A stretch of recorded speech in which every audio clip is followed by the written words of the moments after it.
Elodie et Leslie, donc vous portez un projet magnifique, Oui Océante.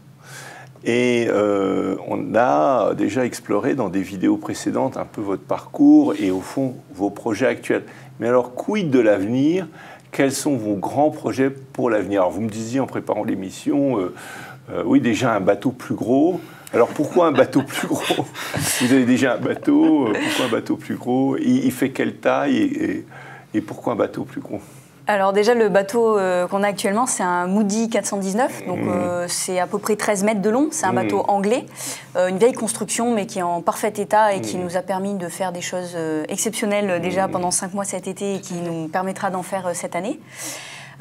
Pourquoi un autre bateau ou un bateau plus gros? Tout simplement parce qu'en fait, on développe beaucoup de logistique plongée à bord et que Moody n'est pas un bateau parfaitement adapté pour la plongée sous-marine. On s'adapte, mais l'idée, ça serait d'avoir une mise à l'eau un peu plus simple et de pouvoir embarquer plus d'équipements et également, à terme, plus de scientifiques et de gens, de photographes, etc., qui pourront embarquer avec nous sur différentes initiatives. Parce que là, c'est bonne condition physique obligatoire si on veut remonter à bord du bateau, sinon voilà, c'est ça. Sinon, on reste dans l'eau avec les poissons, mais c'est pas mal. Ah, ça nous fait plus et après, d'image. on est dévoré par les poissons, donc ça recycle. Alors sinon, vous avez commencé à explorer la Méditerranée. Quelles sont vos autres régions que vous voulez explorer? L'océan Pacifique, l'Atlantique, la mer Rouge? D'ailleurs, mer Rouge, très très belle mer avec vraiment des coraux splendides. Et en bon état de santé. Et en très très bon état, oui. Ça fait partie des zones du globe qui sont très belles à voir. Et donc oui, l'idée c'est, alors on a fait la Méditerranée française, l'idée c'est de continuer à aller voir ce qui se passe en Méditerranée, on va dire internationale, on ne va pas se limiter aux côtes françaises. Et ensuite, à plus long terme, en effet, sortir un petit peu de cette mer fermée pour voir ce qui se passe côté Atlantique, voire Pacifique, voire Indien, voilà. Mais c'est vrai qu'en fait, on s'est aperçu, le premier constat, c'est que notre premier départ, en 5 mois, on a été loin de rencontrer toutes les initiatives et tous ces gens qui s'engagent sur notre propre littoral français. Donc on se dit qu'on a encore un potentiel d'exploitation d'initiatives en Méditerranée. Mais bien évidemment, We Ocean, c'est un projet qui s'inscrit partout dans le monde, voire même, pourquoi pas, avoir d'autres ambassadeurs ailleurs dans le monde qui peuvent nous faire part d'initiatives. Voilà, l'idée, c'est de partager les savoir-faire polynésiens, ont leur place en Méditerranée, et ceux dans l'océan Indien peuvent aussi avoir leur place. Alors, vous disiez que vous aviez été surprise de trouver des tortues ou des cachalots en Méditerranée, mais vous avez l'air aussi très surprise par la quantité de projets de personnes engagées pour défendre l'océan. Donc ça, c'est une très bonne nouvelle. Bien sûr, c'est très agréable à voir et même nous, ça nous a fait booste de voir qu'il se passe autant de choses. Et justement, on se dit, c'est là qu'on se dit, oui, Océan, le projet a toute son utilité dans le sens où c'est beaucoup d'entreprises, de projets qui sont individuels. Et donc, si on veut leur donner du poids, si on veut leur donner de la légitimité, il faut vraiment qu'on arrive à tisser du lien entre ces différentes initiatives, éviter que ça se répète à trop d'endroits, que de l'énergie soit dépensée, alors que, en fait, ça existe déjà à côté. Donc, n'hésitez pas à collaborer, travailler ensemble. Et donc voilà, en effet c'est génial, il y a un terreau en France, en Méditerranée, juste en plus on n'a pas fait l'Atlantique, qui est très fertile, donc on se dit qu'ailleurs...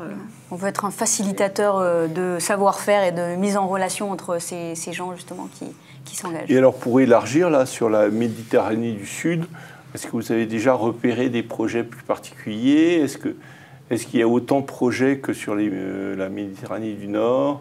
Non, on ne s'est pas vraiment penché sur le sud de la Méditerranée. Maintenant, on a des expériences différentes professionnelles dans des pays et des zones géographiques différentes qui nous permettent aujourd'hui de savoir qu'il y a un fort potentiel. D'accord. Mais après, à partir du moment où on se dit on va partir, par exemple, explorer une zone dans le Pacifique, c'est énormément de travail de préparation en amont. Cette année, on est parti 5 mois, mais ça a été plus de 8 mois de préparation en amont. Parce qu'après, les gens, c'est pas on arrive sur le littoral, hey, bonjour, on vient vous filmer. Non, il faut tout prévoir en amont. Il y a les aléas météo. Il y a pouvoir filmer sur le terrain. Le terrain, c'est quoi? C'est l'aérien, c'est le sous-marin, c'est sur le bateau. Donc tout ça est quand même une logistique qui est assez complexe. Et à partir du moment où on aura ciblé une prochaine zone géographique, ben, du coup, Il y aura une grosse période de préparation. Voilà. La prospective n'est pas uniquement terrain. Il y a vraiment toute une partie bureau en amont. Mais on sait, voilà, comme tu disais, et on a déjà vu des initiatives qui existent ailleurs. Donc, on ira les voir à un moment donné. Et est-ce que les initiatives, c'est un peu tous les mêmes? Est-ce que c'est 80% un peu les mêmes initiatives ou il y a une très grande diversité? Alors, ça dépend dans quel domaine, mais c'est vrai qu'on ne l'a pas trop expliqué, mais on s'intéresse, nous, à peu près tous les domaines qui peuvent toucher le milieu marin. Donc, on a tout ce qui est entrepreneuriat, tout ce qui est sensibilisation à l'environnement, préservation de l'environnement, art, parce qu'il y a plein de choses qui se font dans le milieu de l'art qui vont dans le sens de la protection des océans. Les sciences, le sport, voilà. Donc en fait, c'est un panel très large. Ce qu'on a essayé cette année de faire, c'était de sélectionner un peu à moins une initiative dans chaque thématique. Ah voilà, c'est ça. Pour diversifier, voilà. L'idée, c'est pas de... Parce que dans les sciences, déjà, on peut se perdre. Dans les initiatives culturelles, il y en a aussi beaucoup, ou artistiques, il y a beaucoup de choses qui se mettent en place. Donc l'idée, c'est de brosser vraiment un large panel et puis de recenser un maximum, mais pour recenser un maximum d'initiatives, il faut du temps. Et donc, il y a beaucoup de choses. Bravo. Et donc, surtout, on attend la sortie de votre film, et peut-être d'un livre après, d'ailleurs. Tout à fait. C'est ce qui est prévu, oui. C'est un livre et un film, voilà. C'est ça. Donc là, normalement, ça sera un film documentaire d'environ 52 minutes. Et ensuite, il y aura un livre qui dressera un petit peu notre voyage, en fait, qui racontera notre épopée au travers de la Méditerranée, en parlant à la fois de biodiversité et des gens qui s'engagent, et ces portraits un peu de gens qui se démènent en Méditerranée. Pour le moment. Et la suite, donc, ailleurs, bientôt. Merci, bravo. Donc, Élodie et Leslie. Leslie. Oui, Océan. Merci.